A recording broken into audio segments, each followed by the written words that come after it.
Hi, this is Stan. Well, welcome back to the shop here.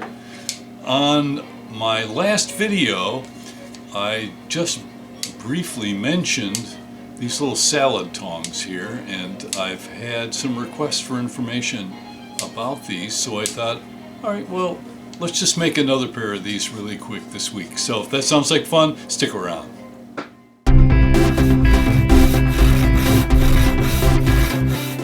All right, well, before we get into the nitty-gritty, I just need to make a comment about last week's video. We did the salt and pepper shakers here in the shop, an easy project. However, you know, the YouTube algorithms are very unpredictable, and for some strange reason, that particular video went crazy and way more than 10 times the normal views that I get on one of my little shop videos here. So instead of a few hundred videos, I think at the time of this filming it's over 5,000 views that I got on that one video. And a bunch of people subscribed after seeing that. At least 40 subscribers or so jumped on board.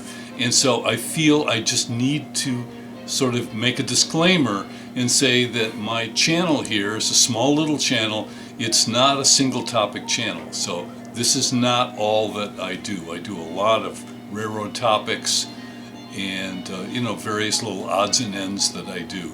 So I suspect that I don't want many of you who jumped on board based on that one video to be disappointed. If you unsubscribe, I completely understand, because my channel is eclectic. It's not a single topic channel. So with that out of the way, I'm very appreciative for all the folks that showed an interest in those salt and pepper shakers. I'm really thrilled, but I understand that's not the standard video that I do each week. So anyway, let's take a look at the workbench and let's get busy. Well, you can see we're here in our happy place, here on the workbench. Got my coffee, got my shop dog, just ready and willing to chew anything up that I leave around on the floor, like work gloves or any plastic item. And we've got some materials here, so let's take a look. So these are the tongs that I made actually before I did that video on the salt and pepper shakers. And the reason I made these is my wife saw these at a friend's house, and she said, oh, I would love a pair of those. And as you can see, these are kind of an interesting build. Basically, it looks like there's a mortise cut out of this piece, and then there's a little wooden pin that ties them together. The whole idea of these tongs is that they're thick, like 3/4 of an inch thick on the grabbing end, so that you can pick up a bunch of little salad things, or like for us, we use these to grab things out of the toaster oven, you know, toast and stuff like that. But this was just a little bit more shenanigans than I wanted to go through. So I kind of came up with my own design on these, which is a little easier for me, which is basically the full thickness here on the grabbing part, but then it cuts down to a little less than half the thickness on the two handles. And so they slide past each other. They're a little thinner, of course. The handles are a little thinner, but the ends are full thickness. And that was just a little bit easier for me to build that way.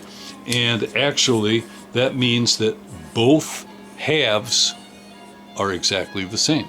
Now, they look different here because I used some walnut here and some poplar here, but they're actually identical as far as a pattern goes.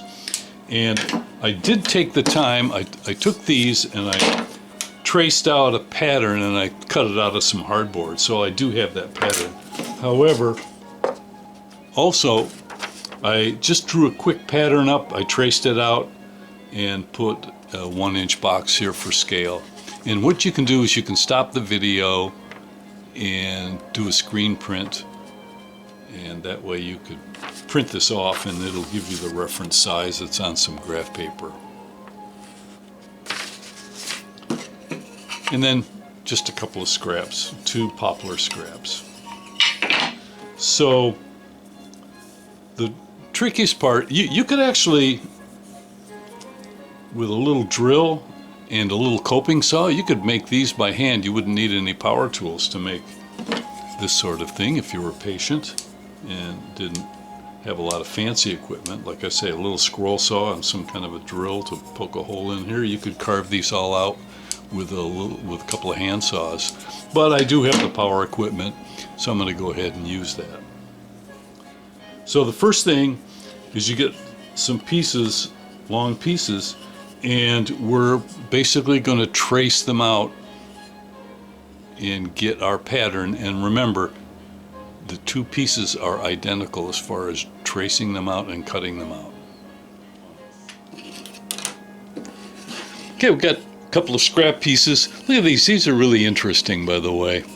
So every once in a while you go to the big box store and you dig through the section on poplar, which is kind of the least hardwood of the hardwoods, and it's a relatively inexpensive wood, but it's hard enough to be sort of in a hardwood category, and I use it a lot actually because it is very accessible. But look at the figure on this wood. Look at that, how beautiful that is. Every once in a while I see a piece of poplar that has these huge chocolatey streaks in it, and if it's not warped too bad, I bring it home because it's just such a fun wood to work with. So, like I said, I took the time to make myself a little hardboard pattern, but you could use the paper pattern. And first thing we're going to do is we're going to lay this out and make a sketch on here. And you'll notice on the drawing and on the pattern here, I drew a line. This is the point at which this part gets thinned out to 1/2 thickness. This is the full thickness part, so I got to kind of keep that in mind as I prepare this. So I'm going to mark that line on the board as well. So let's set this up and let's trace it.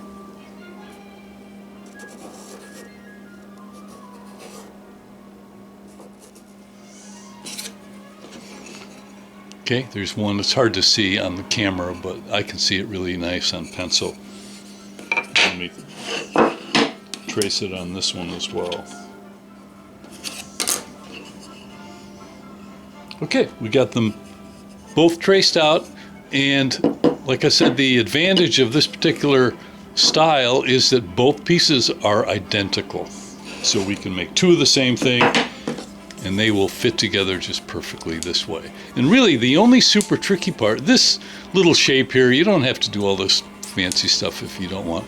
But the tricky part is right here, we do have to have the full thickness parts get out of the way of each other. So this will be just a little handwork in here, but that's really the only tricky spot. The rest is just kind of cutting it out. Okay, you can see where I've got the drawing on here. I kind of tilt it around so you can see it. And I clearly mark the halfway place where it goes from full 3/4 inch thickness down to half thickness. And it needs to be slightly less than half just to accommodate whatever sort of washer you put in there. And that way, they always will work rather smoothly, even if the handles warp a little bit or if your cutting is a little bit imprecise.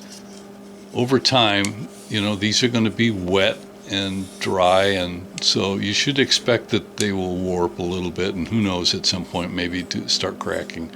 But that will eliminate a lot of perfect precision woodworking that you need to do cutting these handles in half. All right, so we have to cut out the shape, but before we do that, while this is a rectangle that's easy to work with, now we need to make a choice. So if you were working by hand, you'd want to clamp this in the vise and take your handsaw and do a rip cut all the way down this way. For me, I've got two choices. I'm not going to do that. I can either slice it on the table saw, or I can run it through on, I've got a small little hobby bandsaw, and I could run it down there. The saw on the table saw will make a better cut, it's a little more, I don't know if you call it dangerous, but you have to have a lot more heads up when you're working with a table saw than with the bandsaw. So, and remember that when you cut it on the table saw, it's going to be a rounded cut, and you have quite a bit of thickness to go through, so you've got a lot of blade exposed. So I think probably the safest way to do this would be to put it on the bandsaw and put it in there. So let's do that.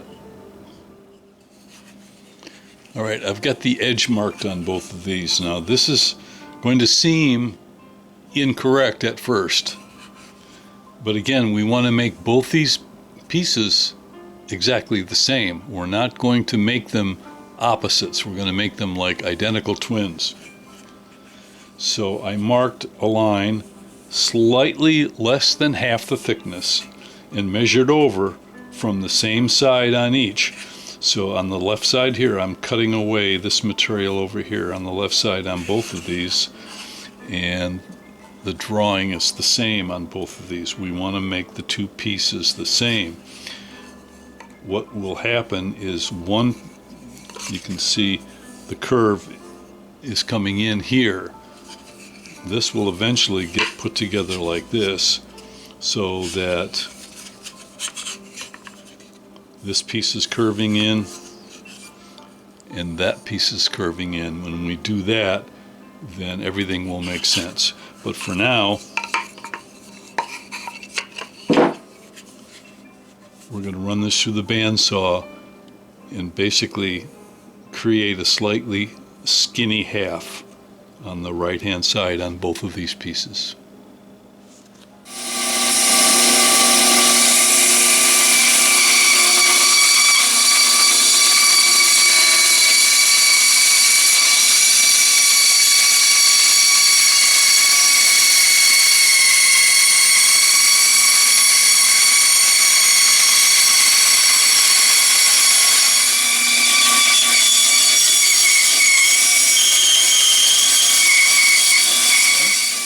There's our two handles in the same position, and you can see the two half cuts now.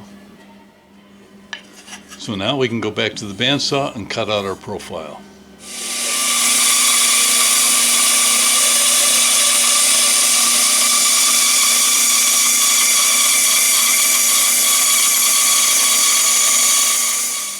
Okay, kind of roughed out.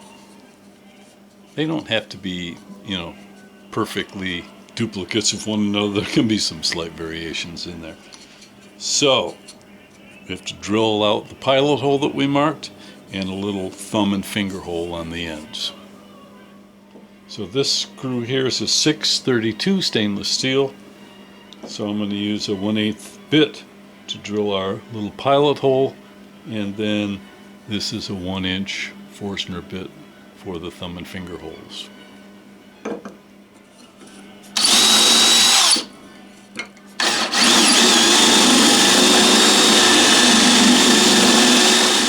So we got our two pilot holes and our two finger and thumb holes. So now let's smooth this edge here. You can use a file or a rasp, some sandpaper. I'm going to use my little belt sander, and we'll soften these up.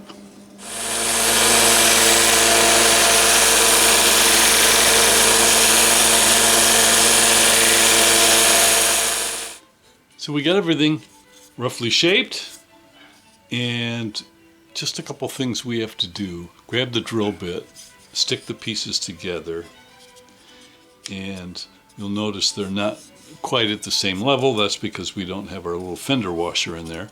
You want to make sure that the tips come together, so you might want to shape those.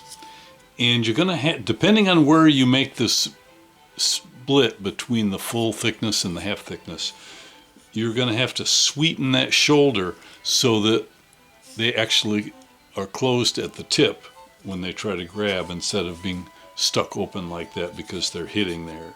So I used a chisel and I just worked that inside shoulder just a little bit, And then we'll have to do one more thing, and that is we want to cut a couple of little stripes in here for gripper notches. We'll do that on the bandsaw.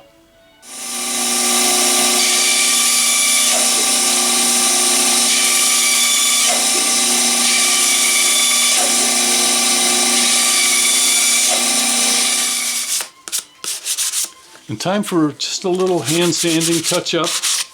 You know, I wouldn't go crazy. It's kind of up to you, but I would not try to make this a work of art. It's going to be a tool for the kitchen, and it's going to get burnt and stained and warped and all that kind of stuff. So think of it as a tool for the kitchen. So we'll do our final little sanding, and then we'll get some hardware. So I'm not going to put any finish on these. I'm going to think of them the same way I would think of a cutting block.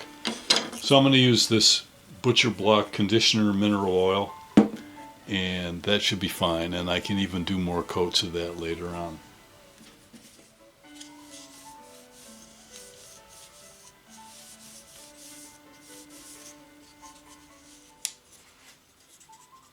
Okay, so I used a 632 stainless steel bolt, a couple of small washers, and then in between a stainless fender washer. Just make sure that the finger holes are nice and smooth and not sharp. And I think that's going to work out great, and I think the multi-tones in the wood make it look a lot classier than it really is. Well, that's going to wrap this up. Now it's your turn. Get out in the shop. Get busy making something. It's fun. And like I said last time, it doesn't have to be perfect. That's not the point. My wife wanted to be sure to tell you that these are useful other than just for salads. You can pull things out of a toaster oven, or you can adjust a tray in the big oven. A lot of things you can do with this where you don't want to stick your fingers in the kitchen. So, if by chance you subscribe to my channel and join simply because you saw our video last time with the salt and pepper shakers, I have to be honest and say I don't do this kind of project every week. I have an eclectic channel, so there's all kinds of content, and there's quite a bit of content that has to do with trains and locomotives and things. So if you unsubscribe because you're looking for an all woodwork channel, I completely understand. But if you had fun, why don't you think about joining us right here next time. See you then.